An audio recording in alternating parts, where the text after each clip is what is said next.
Hey everybody, this is the Modern Geek, also known as Vamp Mario, and we are back with another Monday night painting session. I'm sorry, that we started late. Um, I've had some really amazing computer issues tonight, so I do apologize for the late start. We're gonna make the best of it. I have quite a few cool things for tonight. I was gonna do some other stuff, but due to the late start, we'll just jump right into the painting. As a reminder, we do painting here on the channel. Um, Mondays, Tuesdays, and Thursdays, and then Wednesdays we do a creative, some creative art related programs. So if you like, you like drawing, potentially painting, but you also like to see original comic art and cool stuff, that's going to be our focuses for the Wednesday night shows. And we're doing Marvel. I mean, right now we're focusing on Marvel Crisis Protocol only because we're going to be gearing up for next year, doing a massively big, cool campaign. So that's going to be me getting things together now, and then Mondays is going to start to serve as our like indie model or indie board game reviews or things like that. So please come and see us for that. And then we have, of course, Tuesday nights are going to be our AOS or fantasy Warhammer stuff, as well as any of their box games that kind of fall in that category. And then Thursday nights are our 40k nights for painting, so come and see. So for tonight, I have Kingpin, which is actually an official Atomic Mass games model. And then we have some indie Etsy models that I grabbed, which may be incorporated into our multiverse campaign. They may also just be things I use in other types of campaigns that we might be running. So we have a Constantine model, which is pretty awesome and cool, that I got from Modest Mini Studios, excuse me, is the company I got that from. And then Bennu Just Studios. Oh man. Alright, so everything is messed up now. Great. So even I had everything positioned and ready to go. Alright. My focal lengths, everything is messed up. So guys, bear with me a lot tonight because I had a technical issue that caused some problems. And I've been having this overall camera issue. So I'm going to do my best to give you guys the best possible show. What is going on? I swear there's got to be something. Alright, we're going to have to just go for it. Yeah, we're going to go for this.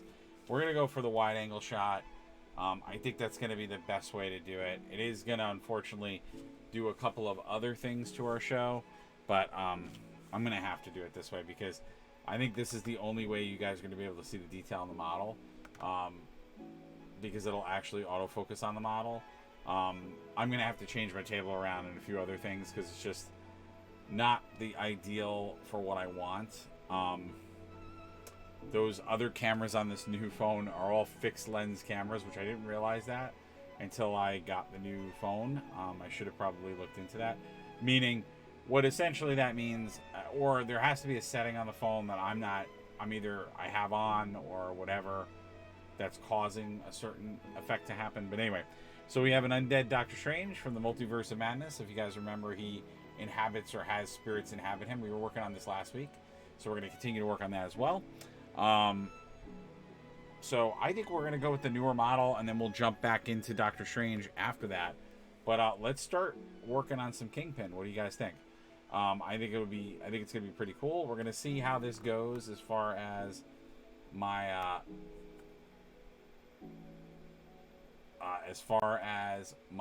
stream goes. We're gonna use the wide angle because the wide angle is probably the best way.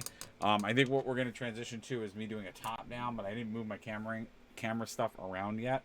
But eventually, I'm gonna get you guys a top down camera, which I could do. I just have to rework my my rig in the way I have it right now.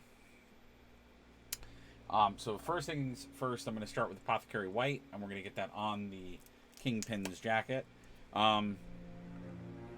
I was just saying, I wish, I think I talked about it in a previous stream when we were doing some of this.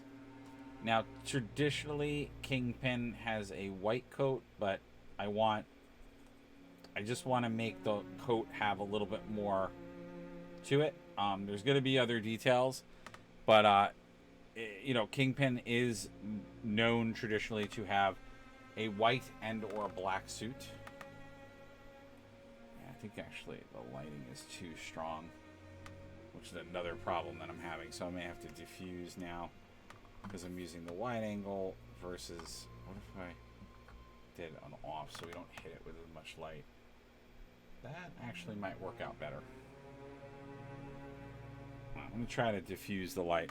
It's going to hurt me a little bit on working on it, sort of, because the lighting's going to change, but if it makes for a better experience for you guys, then it's worth it. But yeah, I'm just using Apothecary White because I love doing that for when I have a character with like a white coat or something, because it just, what it does is it brings a little bit more drama to it.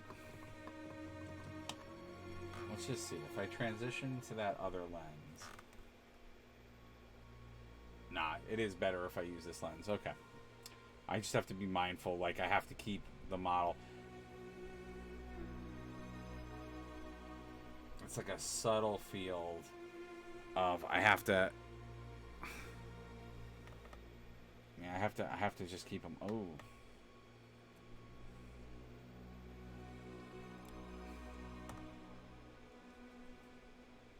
Okay, so I'm just gonna, again, all I'm doing now is I'm just giving it a little bit of that base tone. Now, another way you could do this too is you could just do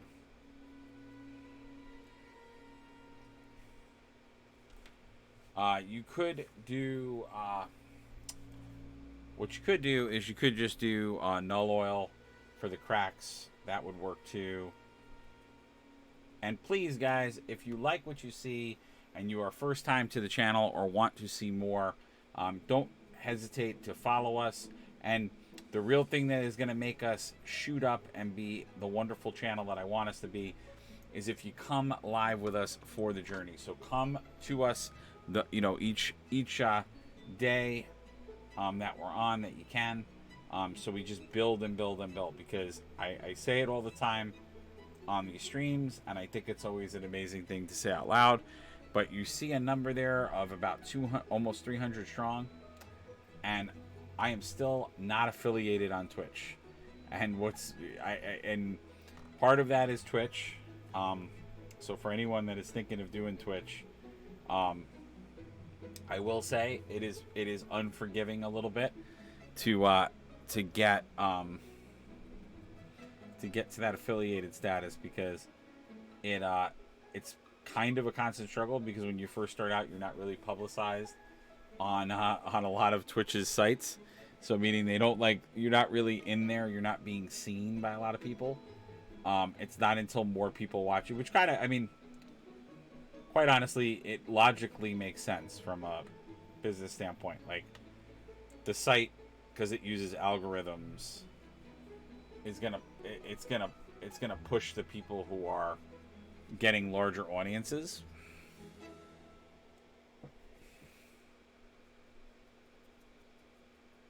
So yeah, the fact that you guys come and watch me every week, that's what's pushing us into the better situation, so that we can, turn around and hopefully be that affiliation. Because the minute you're affiliated, that also pushes you further into their algorithm. So then you are getting to more people. And again, we're painting the Atomic Mass Kingpin model.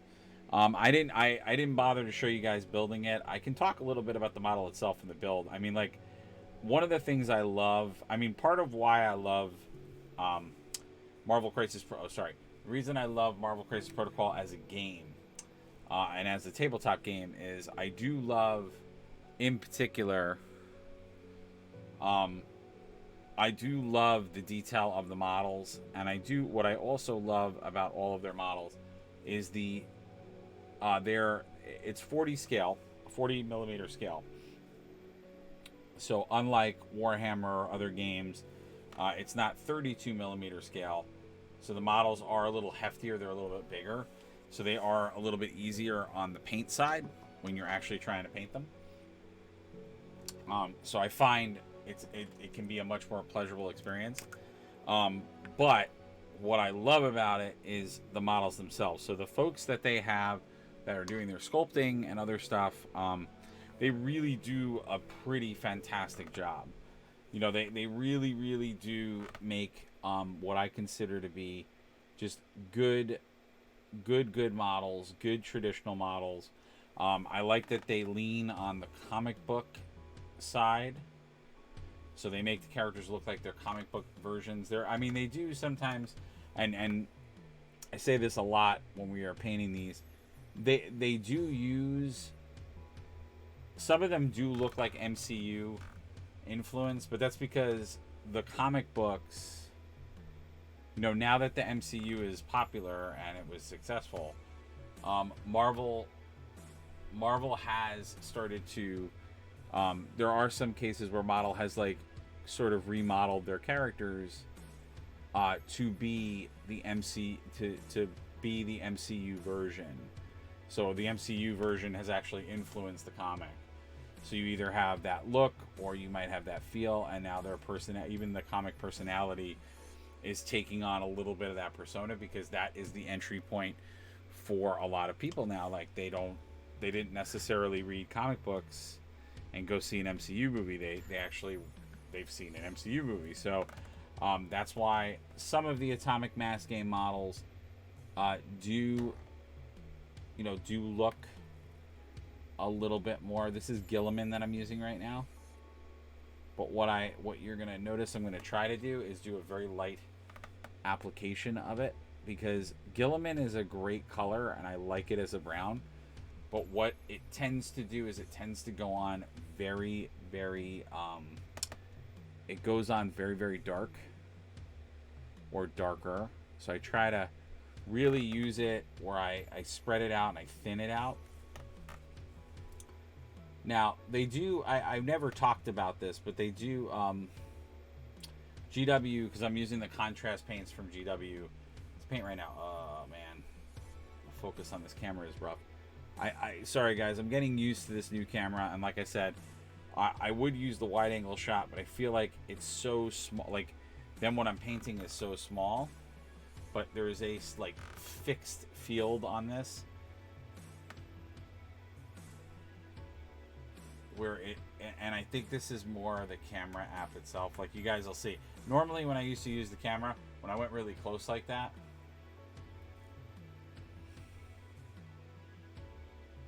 like I do this, I could do this for you guys. But then while I'm painting, I don't know. I'd love in the comments for you guys to tell me what you like. Actually, here, you know what we're gonna do? Because I'm getting annoyed. Alright, hold on, guys. I apologize for folks that are watching live, because you may feel a little dizzy with what I'm doing. And I'm going to try to not have the camera shake as much as I can. Oh, that's wonderful. Oh. Okay.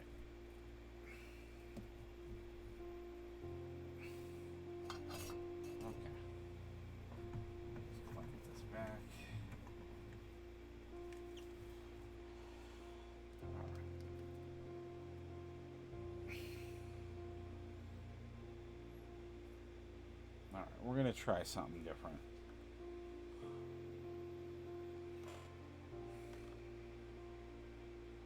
Okay, I can now. That's the way I have to do the camera. Okay. Alright, so then. Alright, if I can have that. Sorry, guys. I'm just trying to figure out how to do something. Okay. Alright, I think this new angle is the way to go. And now you guys can actually see what I'm doing, and that'll be much, much better. Now, the only other issue is I need to see what I'm doing. So let's see if I can make this a little higher. Okay, and now we have a top-down view. All right, what do you guys think? Is that better?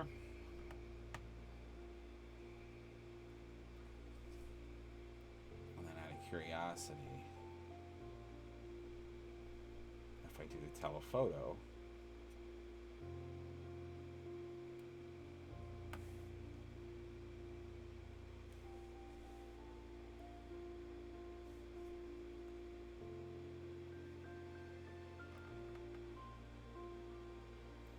sorry guys, I know I'm guinea pigging, and I hate doing this when we're live. Nah.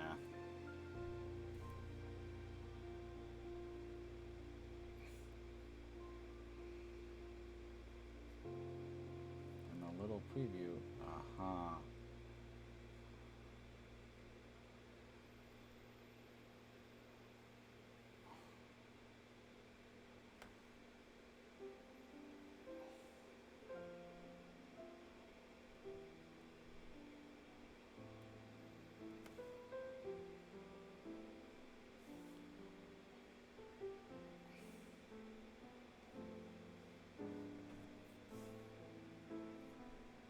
Okay, so apparently that's really odd.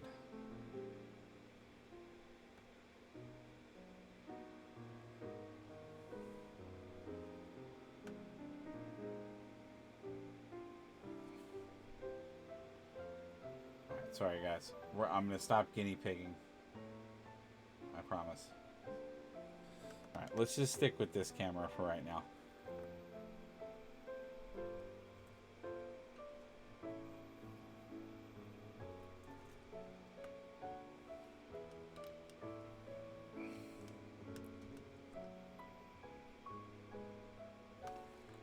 Alright, I think I could do it this way.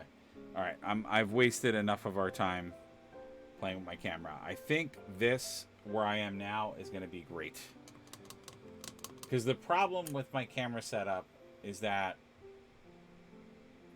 basically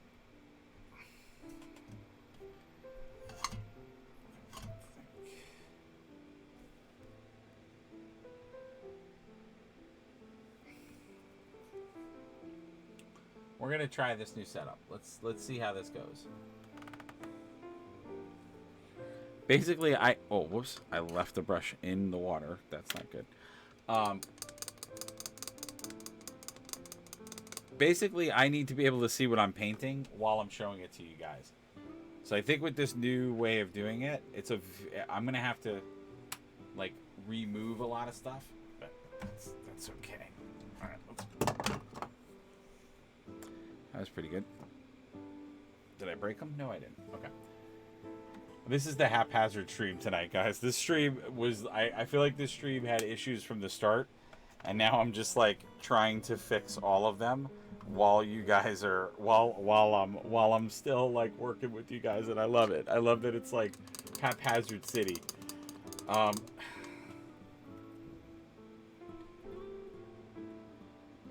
And watch, I'm sure like everybody who's watching, they're probably saying to themselves like, why is this guy flipping out? Like, it looks, because I've had that happen a lot where I'll be streaming and people will be like, I don't know why he's like flipping out. It looks fine.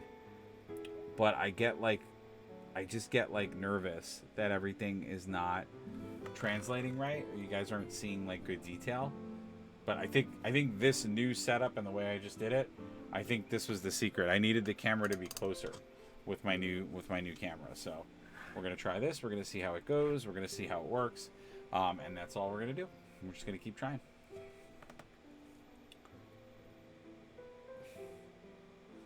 So I'm just working with that Gilliman. Now, technically, he has fingernails, which I tend to do fingernails with a different color. There's a skeleton horde color that they have. I like doing that for like bone or tissue, but all right, I got totally distracted and now I'm like off kilter from what I was trying to do. But essentially what I was saying was, um, I really do like their models because they use, so kind of a review. It's 40 millimeter scale. They lean on the comic book version of the character more than they do like the MCU version. Like, yeah, see, I'm doing it again. It's because I'm not used to this new focus level of the camera. Yeah, they usually focus on the character itself. Um, so they're like comic proper way of looking. Versus now, Kingpin's going to be a quick paint because he doesn't really have a lot of. He has some details, but he's primarily one color. He's got, it's a very very simple paint.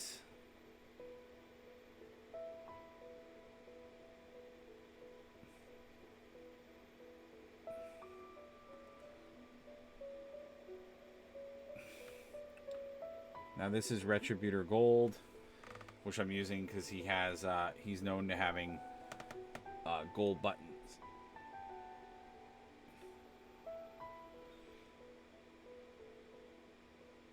And then we'll have to do the ring bits as well. So his jewelry. I think his handkerchief is purple. Basically, purple is the other big color for him. Because in the traditional comic, he's white and purple. White and purple are his big colors. Now, buttons are always fun to do because I always tell people, like, you have to remember you're painting a three-dimensional object. So you always have to look at your different angles and see what you're painting. I actually am a huge Kingpin fan. I wish that I had something Wakanda related, but they actually have not done some of the things from that film. They have done Black Panther, and they have done, some of the other characters that are in that world.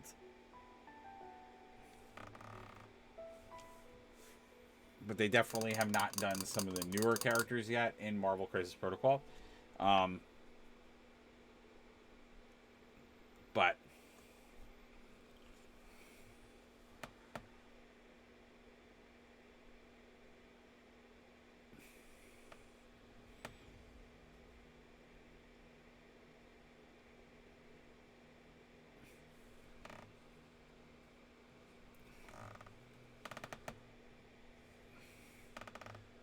so what I'm doing now is I'm just kind of looking around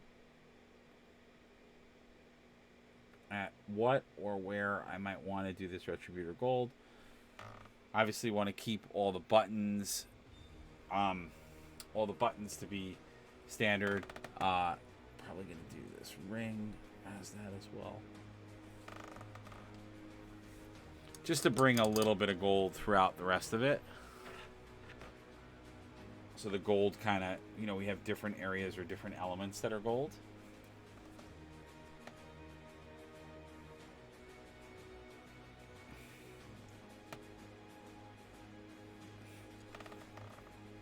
So we have that gold ring, we have the gold cufflinks.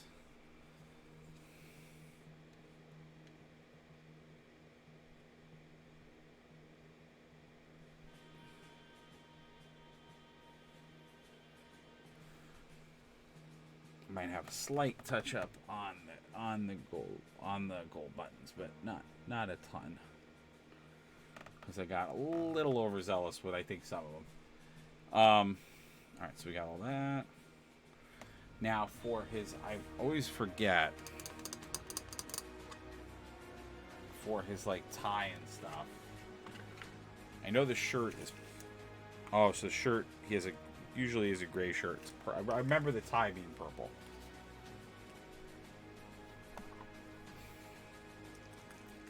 And I'm going to use actually the Luxor purple, which is a newer contrast purple from the newer line that came out. I find this newer line of stuff, newer line of colors that are a little bit more bolder and like a little bit like more pop, have more pop to them, work really well with the Marvel Crisis Protocol figures. They work super well.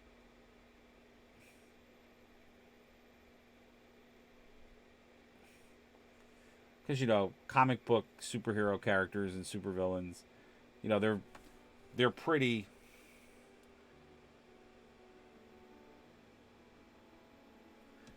they're pretty flamboyant. They have a lot of like intense colors. So contrast paints actually work really well for them, because you do want colors that stand out and they're like really, you know, bright, versus some of the more you know, traditional Citadel colors, because, you know, they're more like subdued.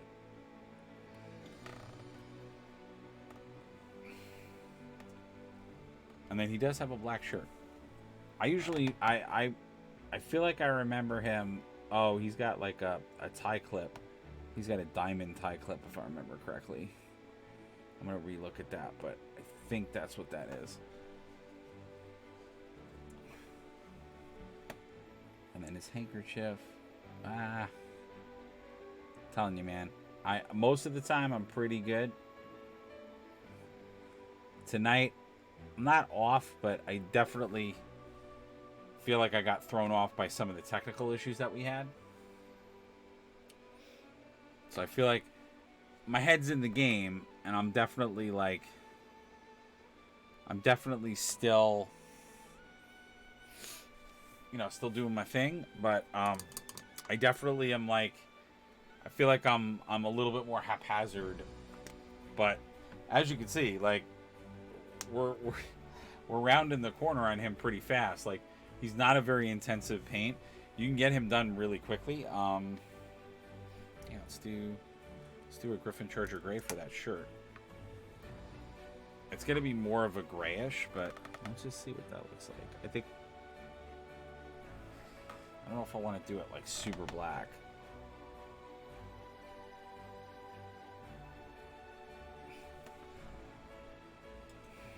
Oh yeah, that looks good. Sorry guys, I'm gonna try not to screw up the camera angles. I'm still getting used to it. I'm still getting used to my limitations with this new camera.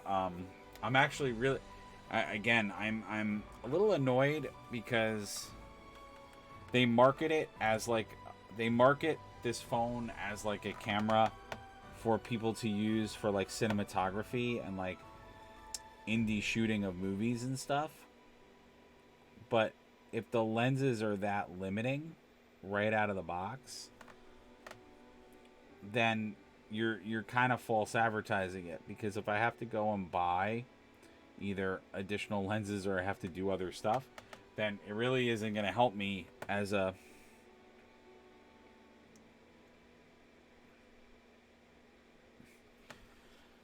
like an indie young like filmmaker, which I feel like my old phone, like in my pocket, I already had the tools I needed to do that. So like, I do feel like this is a little bit of a step backwards, if that's the truth.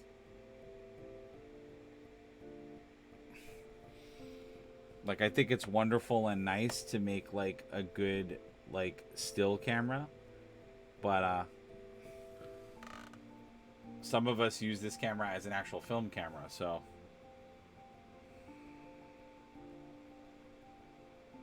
There we go. That actually looks real. That looks boss. I actually really like how that looks. Now I think, if I'm not mistaken, this shirt itself has the purple. Yeah, I thought it did.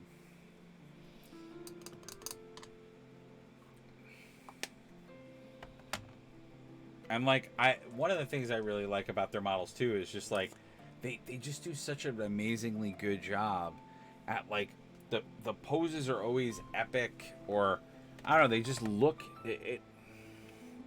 You know, there's other games that have tried to like make a tabletop game, you know, for for Marvel. They've tried to do it. And I don't know. I feel like sometimes it's like a hit or miss. Some of them will do an amazingly good job of like hitting the mark.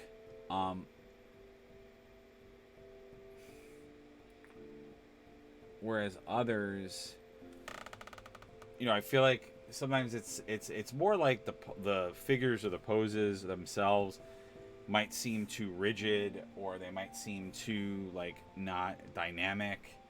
But I feel like all of the Marvel Crisis ones, like they really did like nail it. I mean, now granted, when I say that games in the past have tried it, I mean a lot of my frame of reference is HeroClix, because that's obviously the only other it's the only other major game I know of that like attempted to use the Marvel licensing. Has had the ability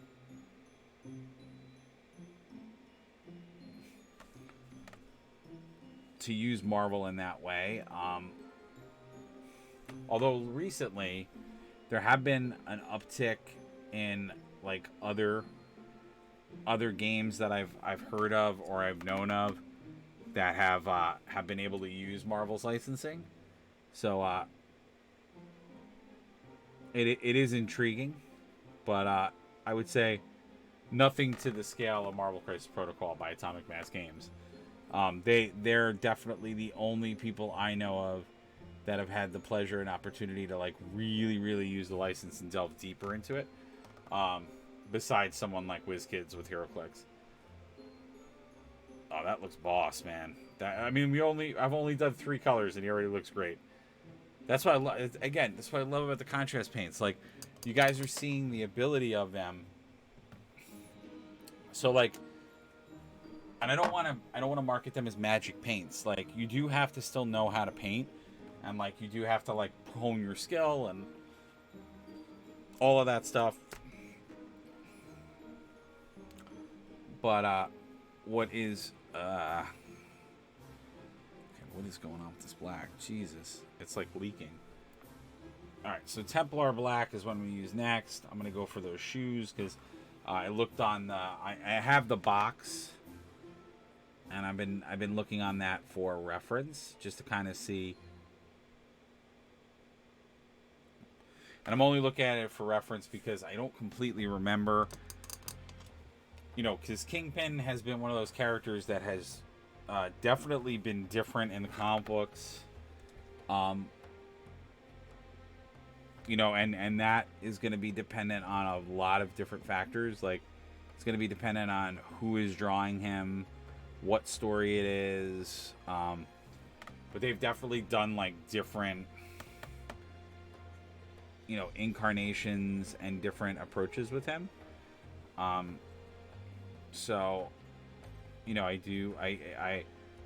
did want to look at the reference because, this is more classic. They have him set up to be more classic Kingpin. But yeah, the more like current Kingpin has different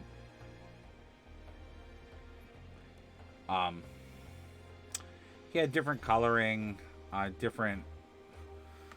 slightly different traces on style. So if everybody out there remembers the I should say, well, no, I'll say it, the Netflix series. The Netflix series of Daredevil had the more modern interpretation of the Kingpin, where he's wearing like a black suit.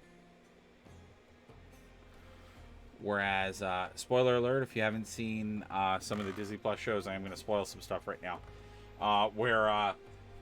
Whereas, like, in the new appearance that we saw him in, he was a little bit more like his classic look. So he actually looks more like this. He in the first episode we see him in the newer series, he looks more like his classic ensemble. And then later on, the other outfit we see him in is, if you are familiar with that particular, if you're familiar with the comic book miniseries that the show that I'm talking about was based on, they paid homage to that in the end,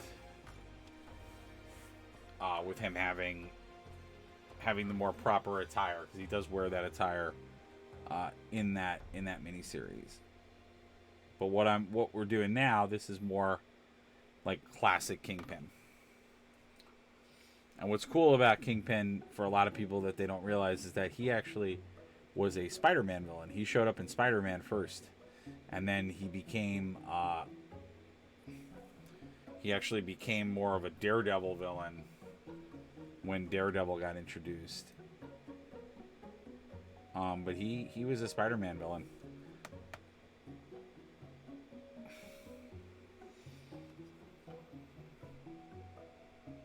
And also, a fun fact about Kingpin is that Kingpin, there have been many, many stories, especially world events that have to do with New York, where he has had to been sort of incorporated into the solution, and the heroes have actually had to ask him for help, which has been very interesting. So that makes like Kingpin a very interesting bad guy, because there are times where he is actually kind of in league with the heroes. Obviously, it's for his own gain, but I always thought that was pretty cool about him. You know, he is still using situations to become opportunistic, but you know, and what I like about that is there's some truth to that, because in different parts of our history, if you're from, you know, if you study New York or the area, you know, the areas up in that area of the country, there was a lot of like deals made with mobsters and, you know, organized crime in certain parts of our history where we were concerned about external threats and other stuff. And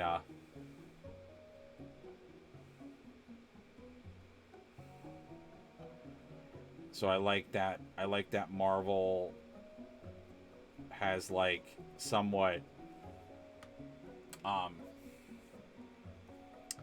you know, tapped into that. And obviously it's like there have been stories where it's, you know, the other idea that if it's mutual destruction, like if there's a giant cataclysmic event that's going to blow up New York, you know, he has just as much to lose than like normal people do, so he'll get involved. But usually he'll say, you know, the heroes owe him a favor, or the city owes him a favor, or, you know, so the whole classic, like, well, I helped you with this, so now look the other way when I do something bad.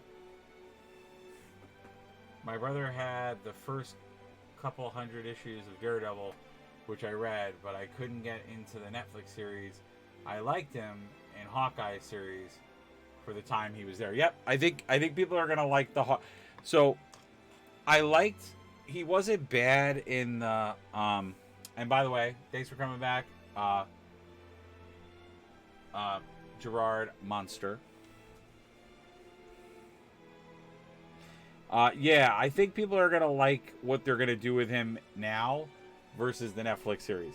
I didn't dislike him in that. I actually did like the Daredevil Netflix series. I didn't dislike Kingpin in that.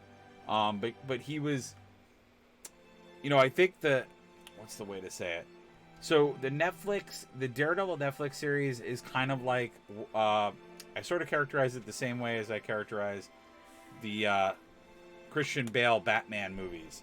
I call that realistic Daredevil. So it's like if Daredevil was a more real person, like this is how Daredevil could be Daredevil. Whereas I think now that it's in like proper MCU Marvel, it'll be more, it'll get back to more of the comic book where, you know, oh shoot, I messed up. That shirt's supposed to be gray. I knew I messed up. That's funny. Yeah, so the cuffs are not supposed to be purple. Not gonna lie, I do like them that way, but it doesn't make logical sense because if he's wearing a gray shirt, they should be gray. Oh well. So I get to fix stuff.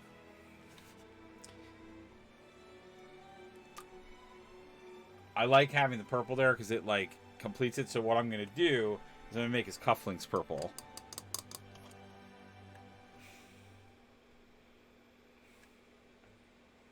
But yeah, I messed up. I looked at it. I'm like, that doesn't make sense.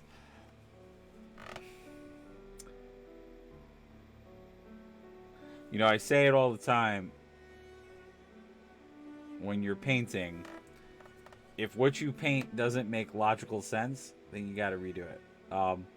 As much as it may make you annoyed or it may hurt you,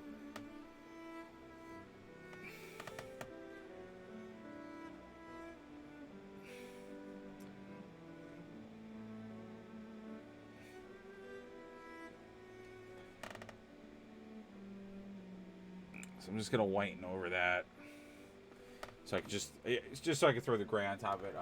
I like Luke Cage, but it's been so long ago that I collected comics that my frame of reference is out of date. It's not. It actually is not. Probably it's not as out of date as you think it is. Because I mean, those characters really haven't changed that much, because they haven't.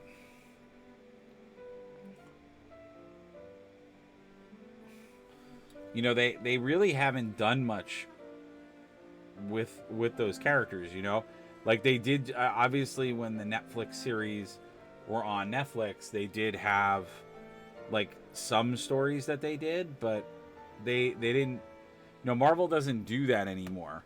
So Marvel, they don't just have like, they don't really do just ongoing series. So like when I was a kid,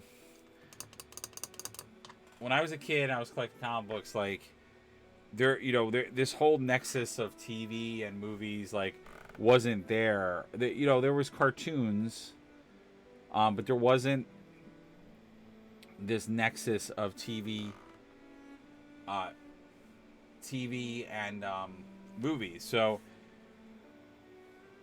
they always were making like Daredevil comics, Spider-Man comics. They were always like, so they were running series. So they had to do things in the comic books to make things progress or to sell or whatever. So they would do different things that were like either big events that incorporated other characters, or like, which that's sort of is like both yes and no, because at first part of why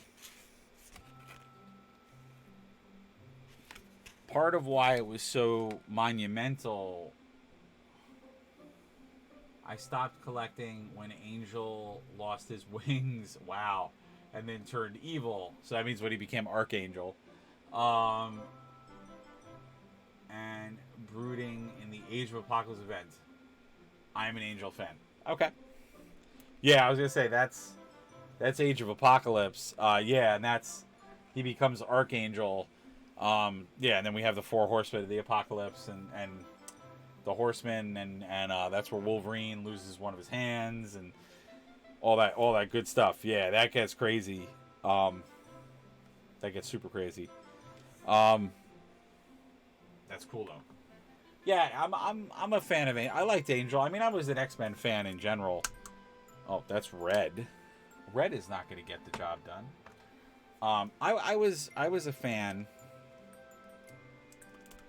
I was always an X-Men fan.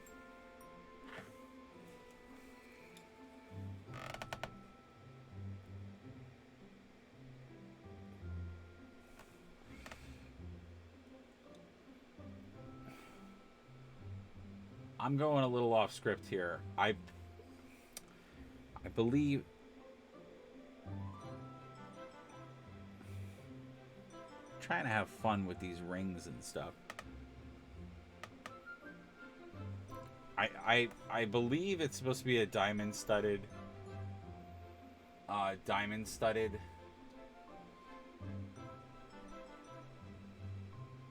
thing. It's either diamond studded or gold. I think it's diamond studded though. But I'm gonna have fun with it. I'm gonna do some stuff I want to do. But so far, he looks really good. But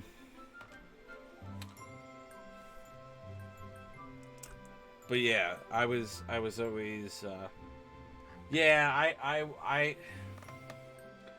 I liked all the X-Men. Pretty much like a ton of the X-Men characters I liked. I was more a Beast fan. I always liked Beast. I thought he was like a really cool character. I think part of why I loved him all the time as a character was I liked I love characters like intellectual characters. So I always like characters that are like very intelligent, which is why I liked like Reed Richards and I liked a lot of those Marvel characters. But which funny enough, they have not done Fantastic Four for this game. Oddly enough. I'm also a huge Doctor Strange fan because he was mystical and magical, and being someone who played D&D and loved fantasy, I was always drawn to those characters.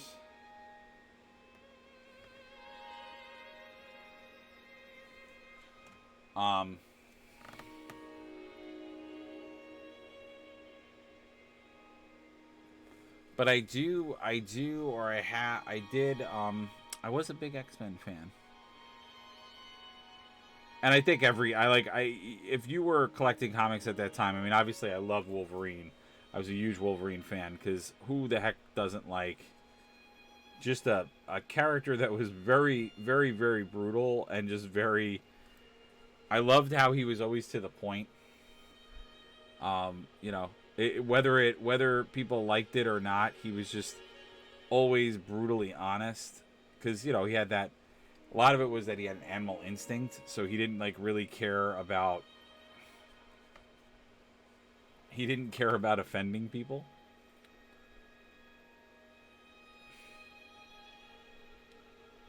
And as you read more and more of his comic book, he had a terrible life. So, he was beaten, abused, always in terrible situations. Basically, didn't have a memory for a while. He didn't know who he was.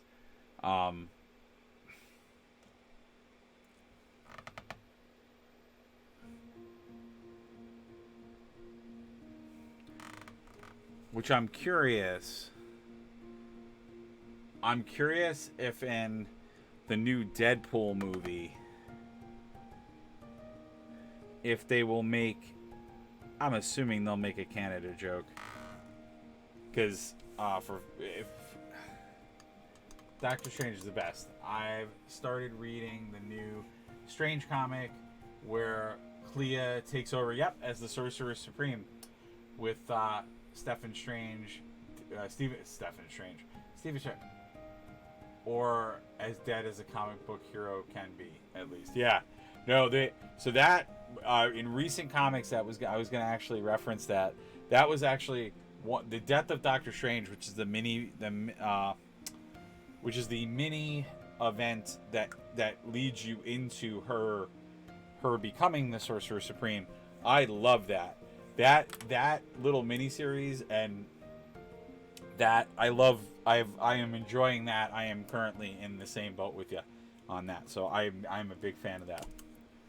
Yeah, that's awesome. I'm totally there, man.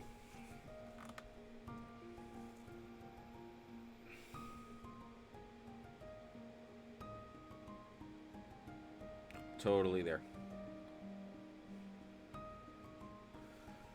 I love what I love in that particular miniseries is I love the it's a character that has been in the comic before, but I love his I love the dog, the astral dog that he has. So he's followed around by an astral dog that effectively you find out that the dog died of a heart attack and has been hanging around Doctor Strange, and he's in the Sanctum and he's a dog. So it's Doctor Strange has a dog, but it's like an astral dog because he died and now he's like still hanging around. And it's just hilarious because, you know, obviously being magical, Doctor Strange, of course, can communicate with the dog. And they talk to each other. And it's just, it's unbelievable and it's wonderful. Like, I just love, I love when you're like reading a Doctor Strange comic that, like, that, because it's just wacky. Like, it's good old fashioned magic, you know. It's the thing. You know, when I said that I play D&D and like, you know, that's part of why I really gravitated to Doctor Strange. That's what it feels like when you read a Doctor Strange comic book. It's like the things that you would do in a D&D campaign, or that you might talk about. That's what it is. Space Wolf Gray is what I just used for the, you know, like little, what we'll call them is like tile bits. I like to use that for some of the depressions and for the actual gravel. I didn't see that miniseries. I read about the first 15 issues of the previous Doctor Strange comic, but when he lost his powers, if I recall, I stopped reading. Then Strange Academy you shouldn't have ignored. Strange Academy is so good. No, don't ignore that. No, you need to go get that. No. No, Strange Academy is good stuff, man. Yeah, no, don't. No. Strange Academy is amazing. Strange Academy has not only does it have Doctor Strange in it, it has Dr. Voodoo in it, and it has all of these mystical kids. I mean, essentially, it's to give everybody a frame of reference without spoiling the series. It's essentially Marvel's version of Harry Potter. That is 100% how I would characterize it. It's that level, because it is essentially it is what it sounds. It is a mystical school in the middle of another dimension. That's what it is.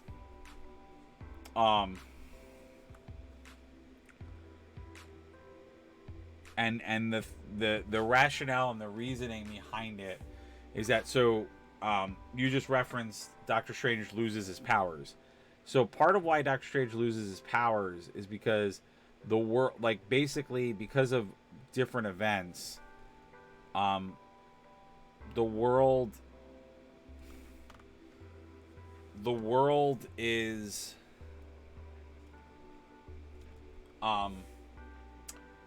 the magic in the world has declined. It's broken. So there's less power, there's less magic in the world.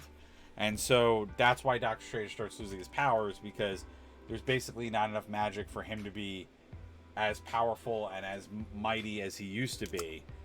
So to stabilize and fix the magic, that's why they do a school in another dimension, because they want to take the magic users, they want to take the mystical characters that they know of, and both help them to learn how to use their powers so that they don't run into another circumstance where potentially someone does something to break magic, because that's essentially what happened, to make everyone more responsible, and to also use the school as a way to try to fix the magical issue or problem. And so it you know, obviously they eventually get it fixed, because Doctor Strange does get his powers back, but it does take a minute.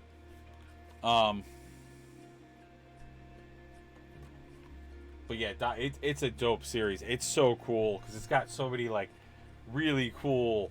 Just I love the new characters. It's just very cool.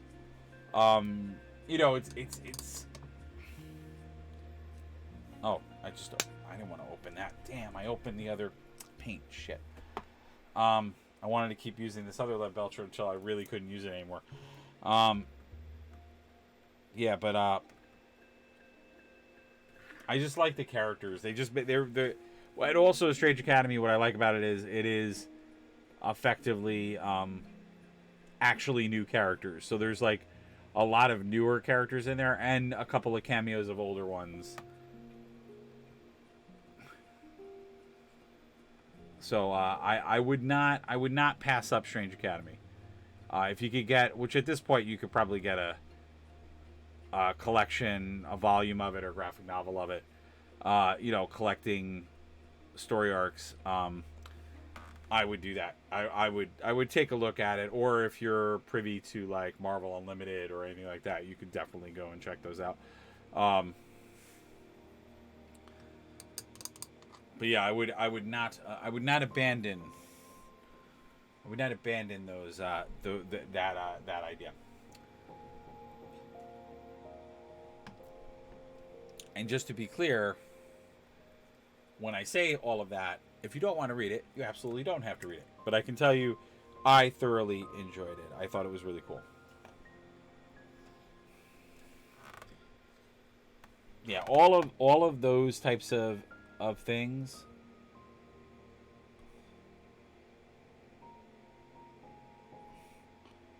I'm super down for. So now I'm using Ruin Lord Gold. I just used Lead Belcher for the chains. I'm using Ruin Lord Gold for the top of the sign. Because again, this is and this is actually a reference, because this is, what is this? This is when I don't know if you guys can see it, but it's a sign that says Wilson and Murdoch. So that is, of course, the law firm of Daredevil, because there is a storyline where, of course, and they did this on Netflix show, Kingpin blows up their office. He actually blows up Daredevil's office, because he, of course, finds out who and what Daredevil is.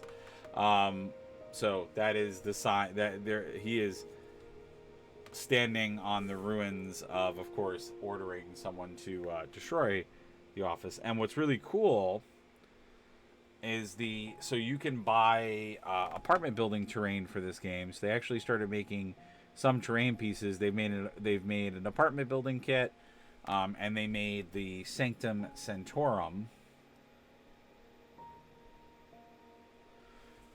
So you can have that on your table when you're playing Marvel Crisis Protocol, as your terrain. And what's cool about the apartment building is it's very customizable. It's actually a really good model kit, because you can literally flip all of it around to make any kind of building. So you could buy the kit multiple times if you want to make like a good apartment block. But what's really cool too is that they give you different famous like Marvel landmarks. So you can make it a few different things on the bottom floor. So it's pretty cool. I think you can make it Luke Cage's bar. You can make it their office. You can make it, if I'm not mistaken, Daredevil. Deadpool's bar where he gets contracts from. You could do all of those different things. So they actually include the signs for you to do that. My old man brain can't always handle new characters. The piece of Strange Academy back issues is very high, so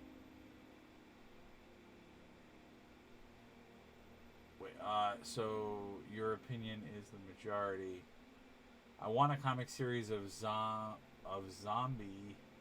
What If, with just Scott Lang's head in a jar, with the levitation cloak, fighting crime and making dad jokes. I want that too. Yeah, that was awesome. I thoroughly, more so, I'll tell you what I want. I want a What If.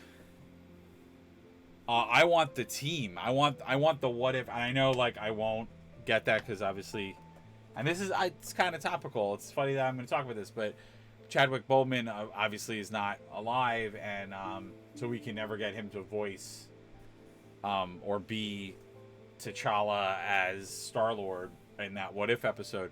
But that team of Thanos, T'Challa, like that Guardians, I want that. I want a series of that Guardians, which, you know what? If they do a comic series, you could do that. Because I want that. That was insane. I love that. I loved every minute of that. And like the whole concept of like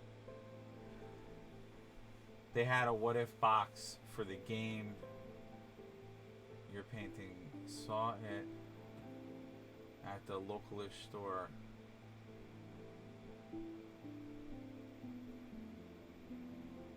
Wait, what? They had a what if box for the game you're painting. I'm gonna say no to that. What I think you're talking about is what you're talking about is there's a game called HeroClix, which is made by WizKids. They made a what if set because they did a Disney Plus set, and so they made a what if set and they made a box. And we did a review on this channel of that box. We actually played a little bit of it, and it's a box set. And because HeroClix will do that a lot, they'll make these starter sets or box sets, and it's really cool. It actually has objective play in it, and it does some things that are a little bit different than the regular HeroClix game. But that's who has done a what if box. They actually have not done any what if characters in this game. So going back to which we're going to probably be moving on to him in a minute. But this model you see here that I have of Undead Doctor Strange from the Multiverse of Madness, this was actually gotten on Etsy. This is not an official Atomic Mass Marvel Crisis Protocol model.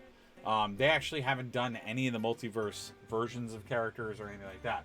But there is a game called HeroClix, which I'll show actually one of them. So this is the HeroClix game, which the scale is actually, funny enough, they actually just changed their scale. Hopefully I can get this on camera. And you can see the scale is much different. It's much smaller than our. And actually, let me give a more proper size comparison.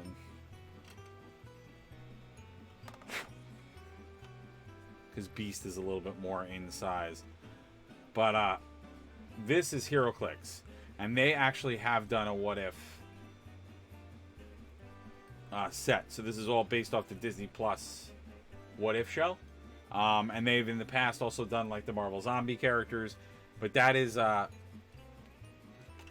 they're a whole different game. The models are pre-painted. You don't paint them. They actually have dials, so the whole idea of this game is as you take damage, your character's stats change. It's played on a larger grid map, so it doesn't use rulers and distances like this does. So this is a more traditional, like squad-based tabletop game with objectives and other stuff like that.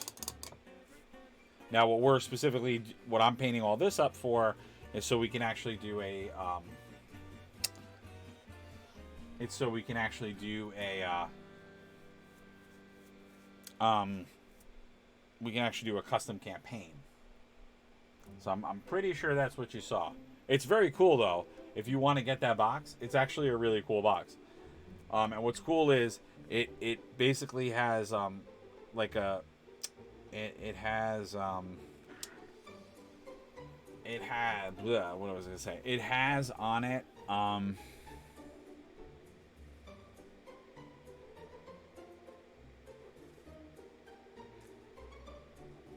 the way it works is you're playing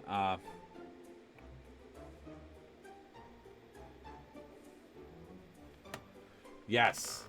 And we did again, I think you watched that video of mine where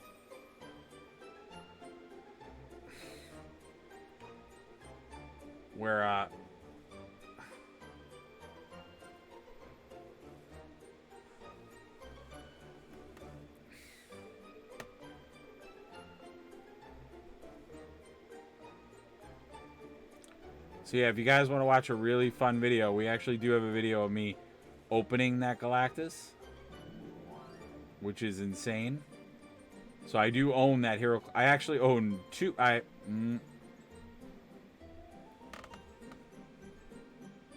actually own 3 Galactuses. I own 3 different versions of Hero. Oh yeah, HeroClix is still a thing. Well, and what's crazy about HeroClix is that HeroClix, so they actually changed their scale.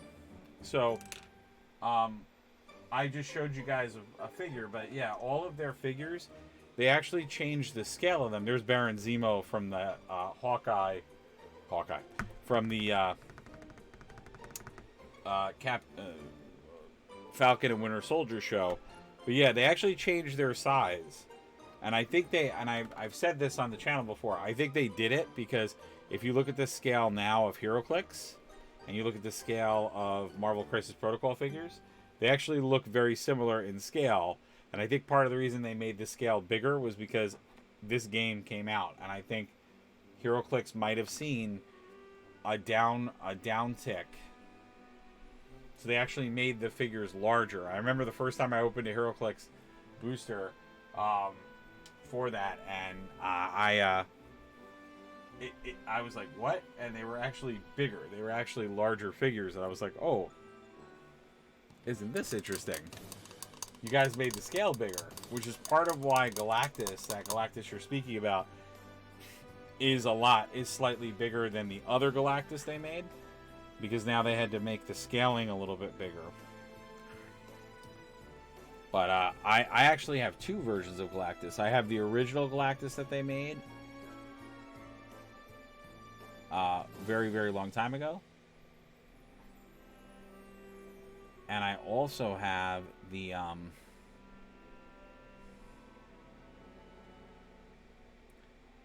I have the zombie version of Galactus too, because they did make a con exclusive one.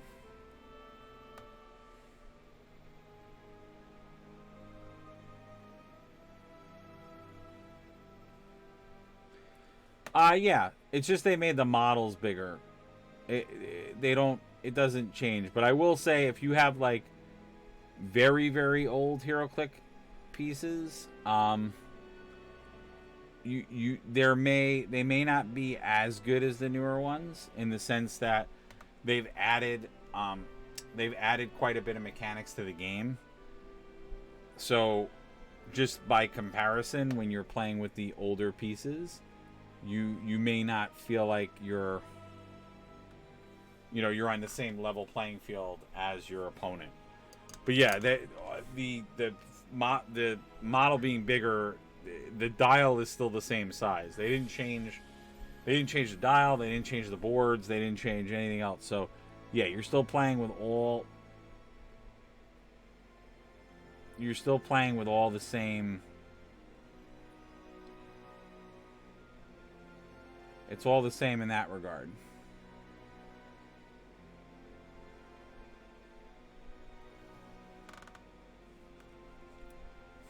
But like power set wise, like many games out there, if you play with older pieces or cards or whatever, the power creep, you might like go, oh, I don't feel like I'm really taking on my opponent as much as I should, or I'm not as good as my opponent.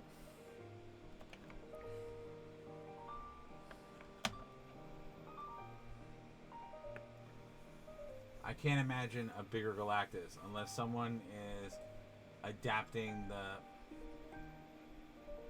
miniseries. I own exactly one HeroClix. I didn't like the random draw box aspect, although they did occasionally sell teams and whatnot. Yeah, they still do that. They still sell. I used to remember them as like action packs, or as you said, or no, force packs. That's what I remember them as. But yeah, they do still sell force packs or teams. They don't really sell teams anymore. They'll sell, when a new set will come out, they'll sell like a force pack. So I mean, when I say they don't sell a team, it is a team, but it's not always like what the old team packs were like. Like, here's the X-Men, here's this. It's going to depend on what the set is. So it may be a force pack set, or it may be like a collection of heroes. But synergy wise, they're going to go together. Like whatever you get is going to go together. It's going to play together well. Because the idea of those packs, because the whole idea of those was that if you went to a store that was playing HeroClix and they were doing events, the idea was that you could buy They wanted to give players an option to be able to just buy a team, so you could just open it up and be ready to go, versus having having to customize your team or worry about creating a team out of points.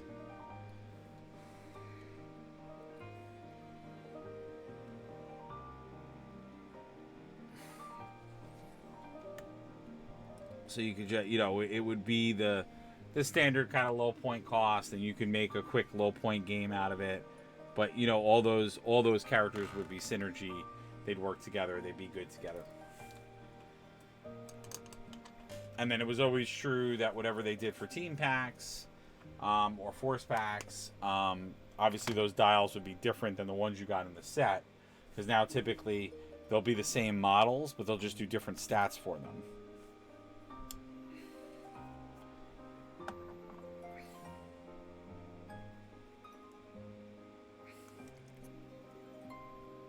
I played the old TSR role-playing game a million years ago. Just came across some notes when I was cleaning up the other day. Oh, nice. I have both. I have a copy of that, and I also have a copy of the DC game. So it actually came out around the same time. It's not made. Wasn't made by TSR, but DC kind of tried to do its own version of that too, and I have that game.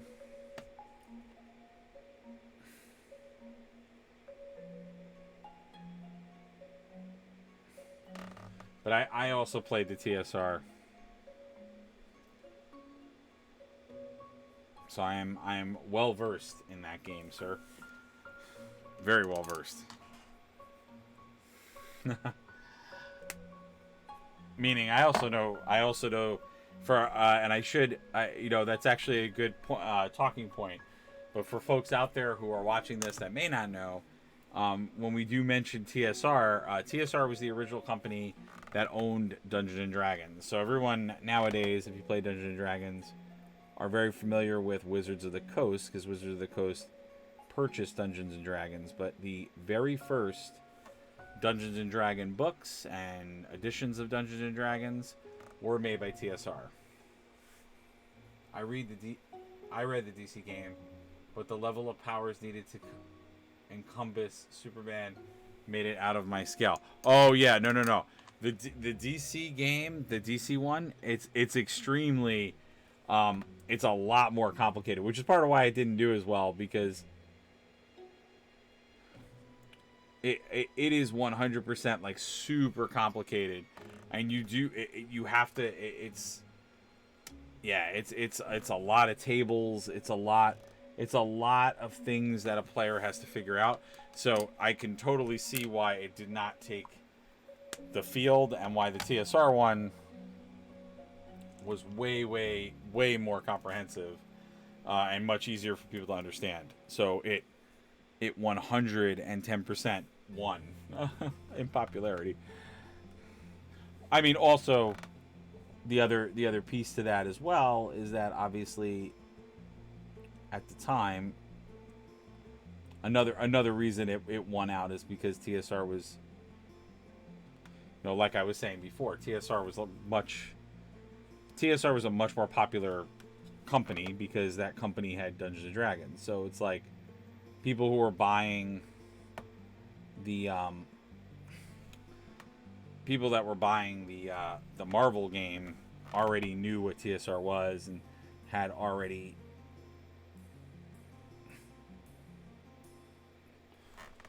had a frame of reference as to why it was a good idea to go with this company. And it was smart for TSR, because TSR, obviously what that did for TSR was it was a great idea, because it brought a bunch of people who now were into a whole other idea, but now maybe they were going to try Dungeons and Dragons, maybe they were going to try some of their other games. So it was a smart move. It was a smart. I mean, obviously,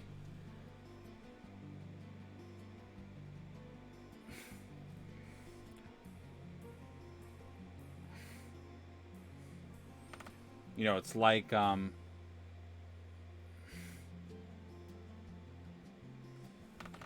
it's like the people who make this game, Atomic Mass Games. They make two games. They make this and they make Star Wars Legion. So talk about like a home run for a company to get like two of the largest IPs, and that's the games you're making. So like, you know, same idea. It's like if Marvel's going to come up to you and want to do a partnership like that,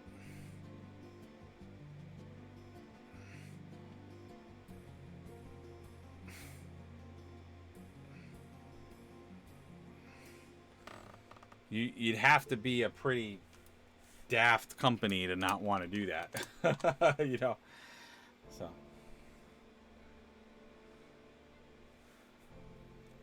and even at that time, you know, Marvel,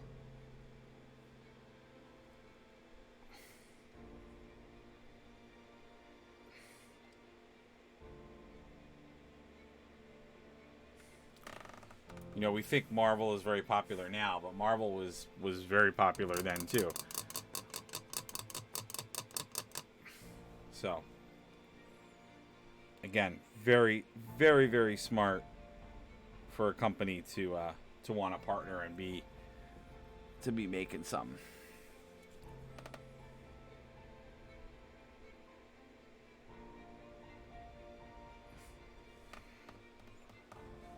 So all I'm doing now is I'm just doing null oil to bring out some of the curves and other stuff. I'm pretty happy with the way that he's coming out. I mean, he looks really, really good. But like I said, it's a testament to Atomic Mass Games and the folks that model their stuff. You know,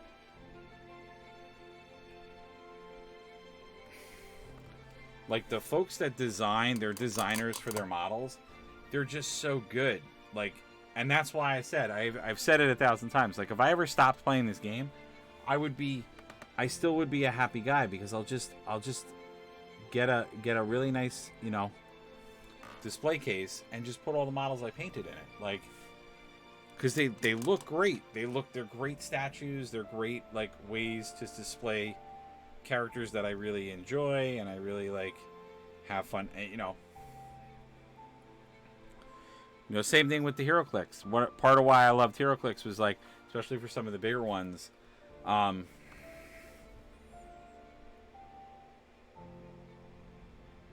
You know, if I ever stopped playing that game,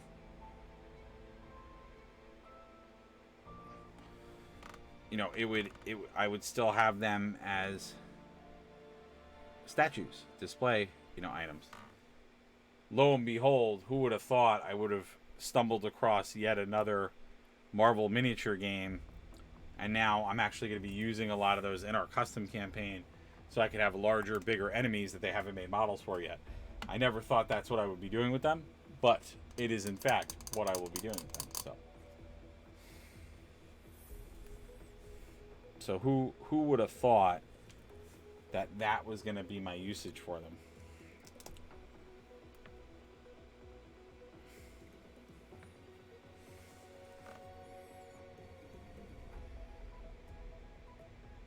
So I'm using null oil. Oh, actually, I probably should put gold in there, but I'm just gonna.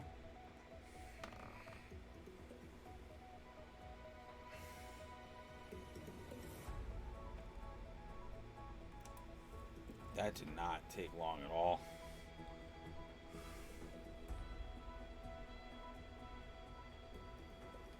Well, now I'm just gonna use the null oil to bake.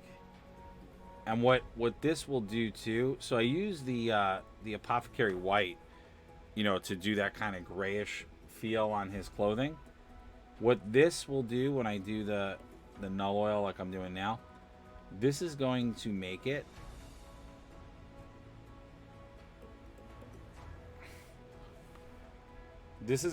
so you'll see, or your eye will be tricked into thinking there's more white.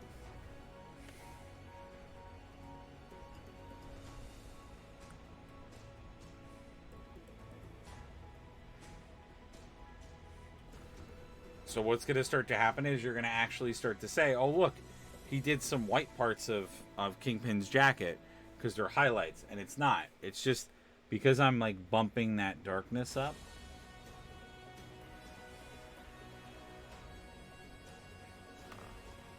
It's just making your eye think that there's more contrast. It's a trick.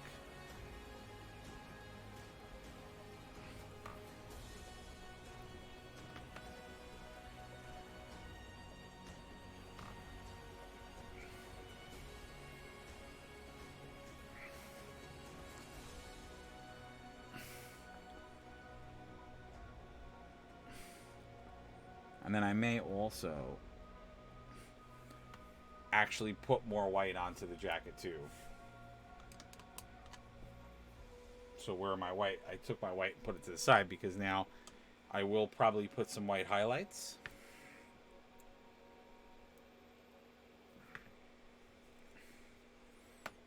So for instance, maybe right here, I'll just...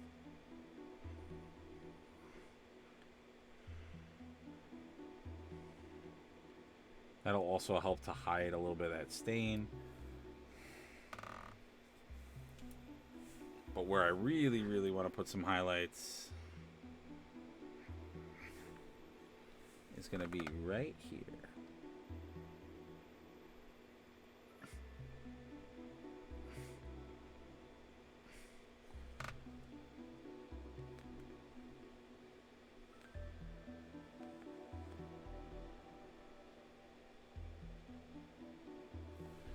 Because now when you look at it, so that I gotta redo because that, but now you'll see there's like, now there's a little bit of white highlighting on there.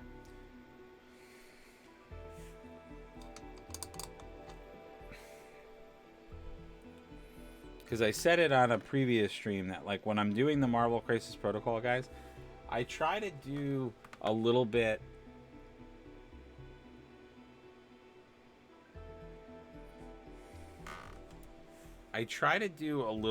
of like a grittier realism to them.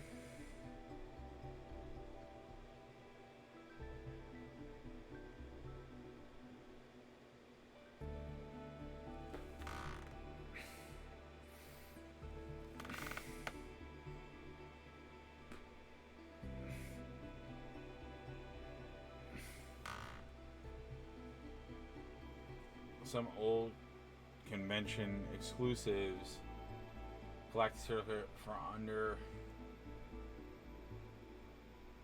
yeah, well not all, because a lot of the older, this goes back to what I was saying about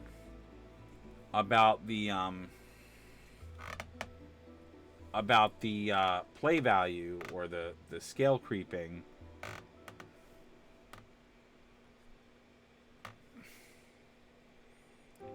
Is that's why the convention exclusives are not going for that much. There's also the other reason behind the why on that one as well is that another thing that another thing that Hero WizKids has been doing lately is they've actually been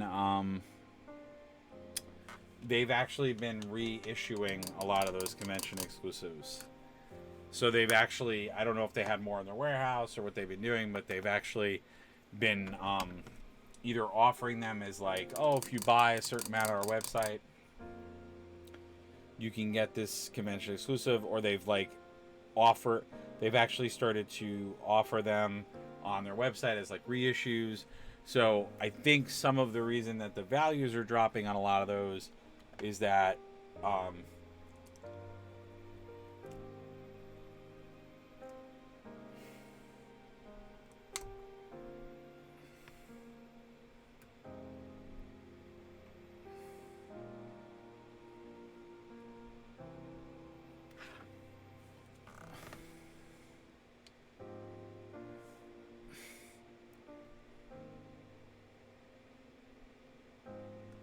yeah, it's well, what I was saying was, so they started to reissue some of those. So I think that's the reason why. And if you guys would find it interesting on the channel for me to do it, I actually have a lot of conventions were canceled during COVID, so supply versus demand. Sure.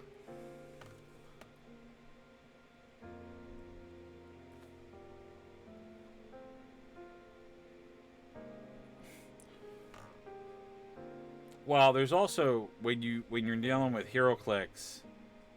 HeroClix is one of those weird things too, which is if the character is very popular, then that also plays a role into its value. So that is also a piece of it.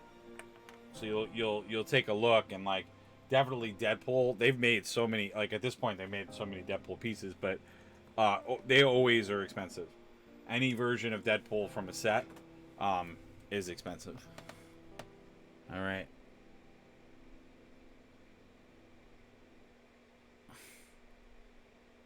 My marker trick. Let's see if I can make it work. I don't think I can. I think his eye's too small. Yeah. Yeah, so my Sharpie marker trick, not going to work. Because his eye is way too small, so I have to... means I'm going to have to do it the old-fashioned way. Which means I'm going to have to get my Sparty spectacles, my zoomers, my magnifiers, because I'm going to have to really...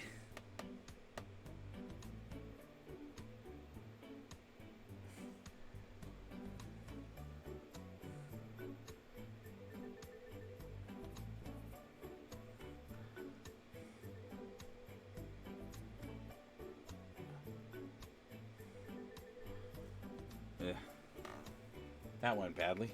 I hate doing eyes. And there's no way when you have human characters, there's no way to like it looks so bad.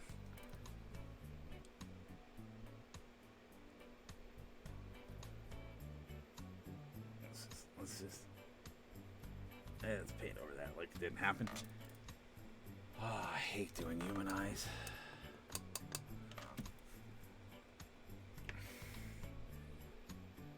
Yeah, human eyes are hard.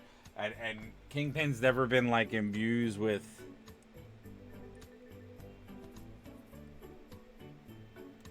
he's powerful, but he's never been like imbued with cosmic power or like anything where I can get away with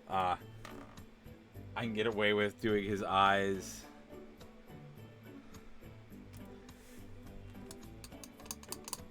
In a generic color. Oh god, this is gonna suck. There's a lot of there's a lot of different methods for doing pupils. One is that people will make people will make custom brushes. Is one way.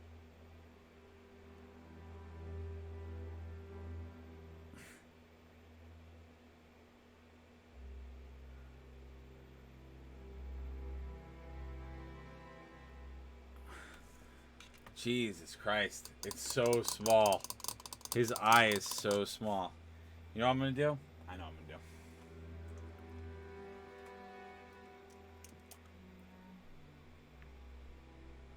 Oh, yeah. I have that piece. I have actually both those pieces. I have multiple pieces of Thor as a frog. The Peter Porker, which is the one of him jumping over the hydrant, I have that. I have that piece. The hero clicks me. I'm gonna show you guys what we're gonna do.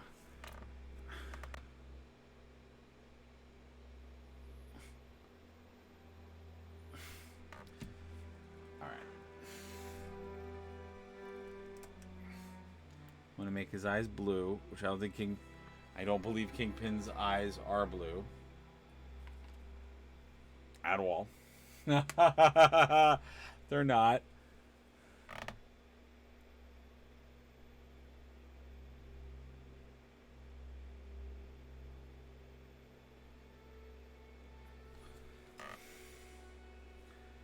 making everything but the eye I want to paint blue. Alright, so we're going to make his eyes blue. Partially why I'm doing his eyes blue is so I can actually see them. That's part of why I'm doing this. And then from there...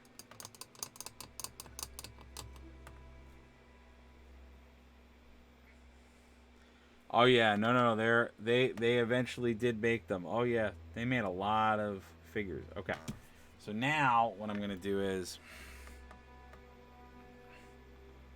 so two things we're gonna do. All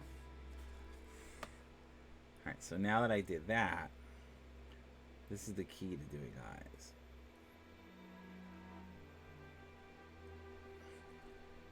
Is that once you get the pupil done,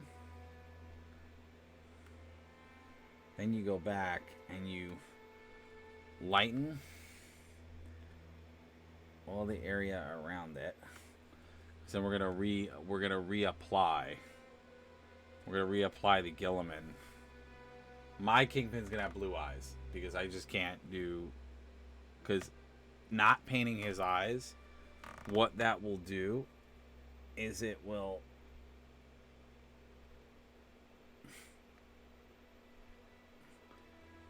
and then what I'm doing here is I'm creating an eyebrow line.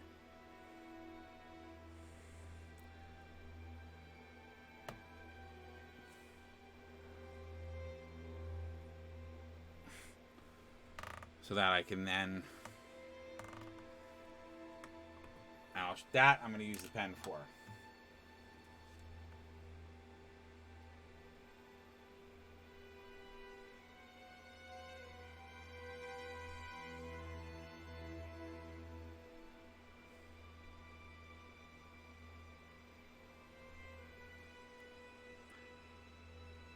Oh, yeah.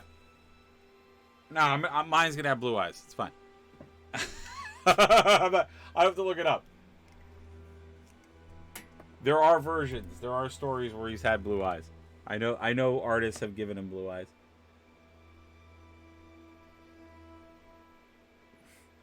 Let's see if I can do this.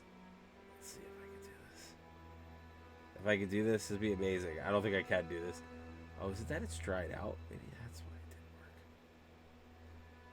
Okay, I'm gonna have to do a black paint.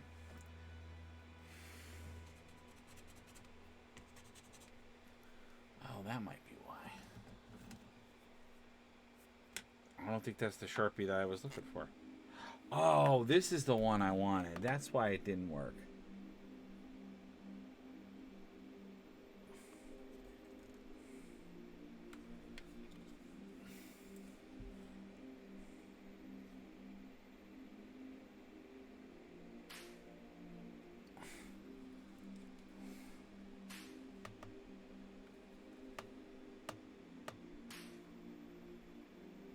I love using me a marker. By the way, anyone that says a marker is cheating when you're painting, they apparently don't paint. Oh, well then if... Nah, I don't... Oh yeah, this one did work.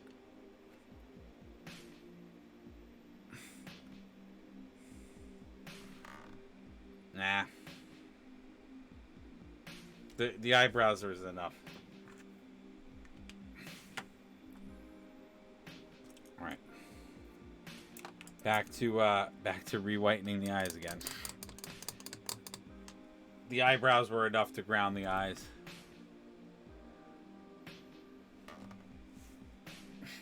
It actually worked. Yeah, because that's, your eyes are so important when you're doing modeling. I say it all the time. The minute you put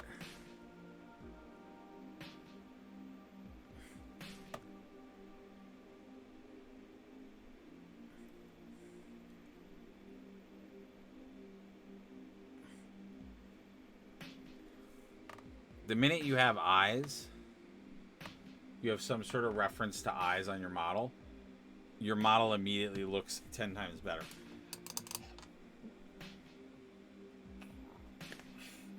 There has to be something to focus on. So that trick of using a Sharpie marker to do like line details, That is a great trick for anyone that's doing painting, model painting. It is so easy, especially if you have to do like pinstriping or use markers. Don't use a paintbrush. You have so much more control. It's so much easier to do lines. You can even lay out straight lines. You can lay out guides for yourself. You can do so many things to make it easier. So don't like limit yourself to not using those types of tools. It's crazy. We've been painting him for an hour and a half, which I'm going to actually have to go. I feel bad. I always put models behind us that we're going to like work on those too. But I actually wanted to work on like a specific Atomic Mass Games model because we haven't worked on like a true model, and Kingpin is definitely somebody I want to use in our multiverse campaign, because if there's anybody who would be doing some shenanigans during a multiverse event, it would probably be Kingpin.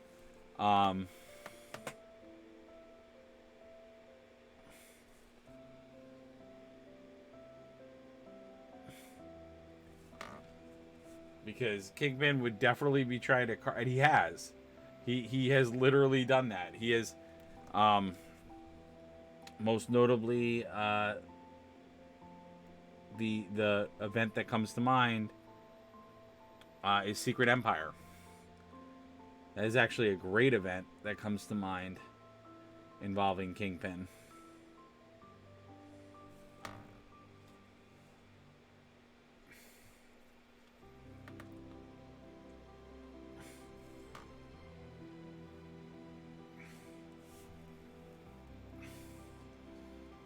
Because that is one of those events, because there's a whole sub-story plot of one of the ways that they neutralize Doctor Strange in that event is they make New York City dark. So they actually make New York City dark, and then what that essentially does is it opens up New York City to otherworldly threats. So because that's at the time in the Doctor Strange comics where they start tackling with the idea, and they did this in the Multiverse of Madness a little bit, but the idea that Doctor Strange can see unseen forces, so the idea that he can use magic to, you know, like see demons or otherworldly beings that have come to our dimension. And so they were playing with that idea in... They were introducing that idea because that's part of the whole, you know, magic. That was part of the whole idea of magic being missing. And so yeah, so he actually does that because he basically says like, oh, I'll make a deal with you. I'll give you all the resources and help, because now they've literally like sealed off New York, so everyone has to stay in New York, and you know, people start to turn on each other, and he like basically says to the heroes, I'll help you with like world order, with my influence and with like what I can do, but obviously you will owe me after this.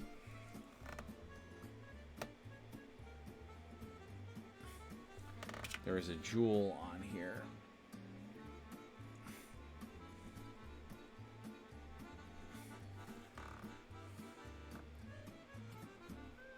And then I just have to...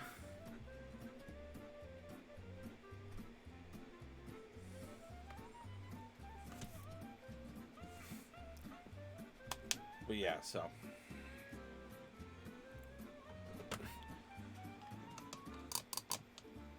This Kingpin came out real damn good.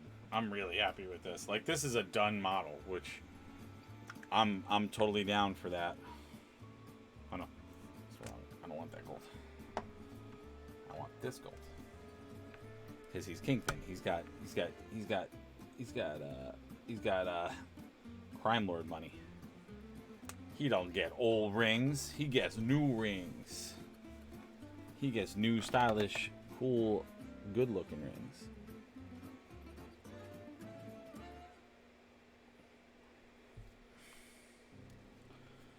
Speaking of art related matters, I actually really, if you want to like have a laugh, not a laugh, I think actually the art style is amazing, but I always think of Kirby, Jack Kirby, and the way that he drew Kingpin, because his version of Kingpin is very like he has, again, because Kirby's style was very iconic and very graphic. He looks very oafish. Later on, as as Kingpin evolved as a character, they obviously made him, more sophisticated. But Kirby's original concept for him, he looked very thuggish, oafish. He didn't look as sophisticated. He looked more monstrous, because a lot of Kirby's drawings look that way, or a lot of Kirby's stuff was in that vein. Oh, sorry, I just like. So I love that they went that route with that. All right, cool. Well, sorry we didn't work on any of the other models. I just got really into this like Kingpin, and I wanted to finish it. It looks really cool. There is definitely a couple of things that I want to finish on it. Actually, I'm going to do one of them right now. But there might be like one or two little touches, but like for the most part,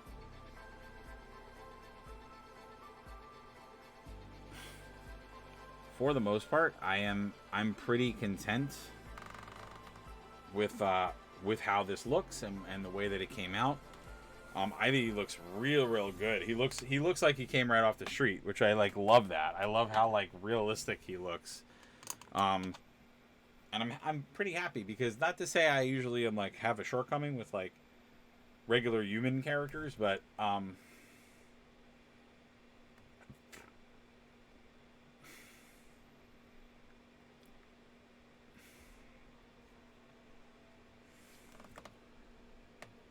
I do I do enjoy just how nice he looks, and it's nicely shaded. I mean, I thought it was going to be an easy paint, but I say it all the time to you guys on the channel. As someone who does commission painting, all my models always take on like a little bit more detail. So like I always do my models, or try to push the detail on my models a lot. But even more so with these types, like when I do Marvel Crisis Protocol models, or when I'm doing, any game where it's like this, where it's like single models, or all the models in the game are named characters or single models. I always like to do these a little bit more.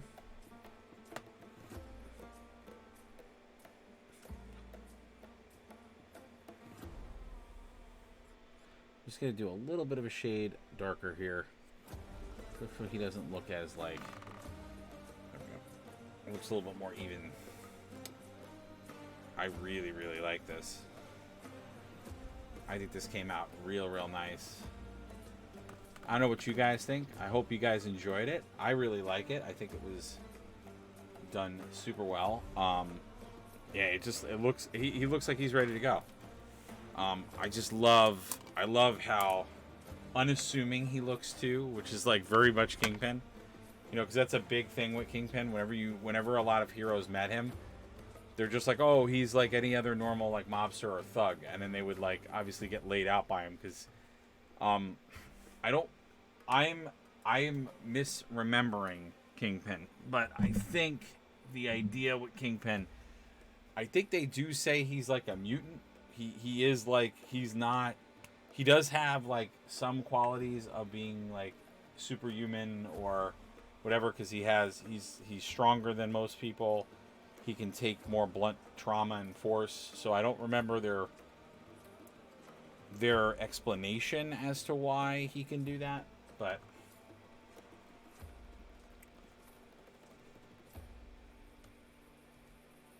I really like that. All right, well, thank you guys for watching as always. If you want to come back next week, the other two models behind us, that being Multiverse Doctor Strange, which I promise next week we will give him a little bit more love and we'll be working on him a little bit more, and Constantine from the DC Universe. Assuming that I don't get any of the newer releases, I am trying to still get at least 4 or 5 models, but my local shop is not getting any of the Crisis Protocol stuff, so I don't know where we stand with that. Again, I'm sorry that we started late, but thank you guys for still being with us and joining us and having fun. As always, as a reminder, our schedule of shows are there. Mondays we do Marvel Crisis Protocol models or even indie models, so other companies, other models I come across that I think are interesting. Tuesdays we do AOS or fantasy-based Games Workshop stuff. Wednesdays we do our live drawing or painting indie comic art stuff. Thursdays we do 40K, and then on the weekends I try to throw in some gaming. We don't plan that, or I don't schedule that, but we're definitely going to be playing the new Pokemon game, so please stay tuned. The new World of Warcraft expansion that comes out, we're definitely going to try to play that. So all of those things are going to be definitely on the channel, and please come and see us and have fun. And again, that constant support is always great. Really, if you can come back and be with us live on our shows, that's going to help us grow. There's also my website, my Patreon, and my tip/donation button. If you find that you like what you saw, there's some monetary ways you can support as well. I know monetary support's a little tough right now for a lot of people, but just come and watch us. Just come and be with us and just contribute, be part of the community. That is the best way you can help us. Thank you all for watching as always. And if you see this and you think others would love it and they would love this content, shoot it over to them. Shoot it over to their inbox so they can come and they can join us and be here with us. And again, we'll continue to do fun stuff for you all the time. All right, take care, everybody. We'll see you at the next video.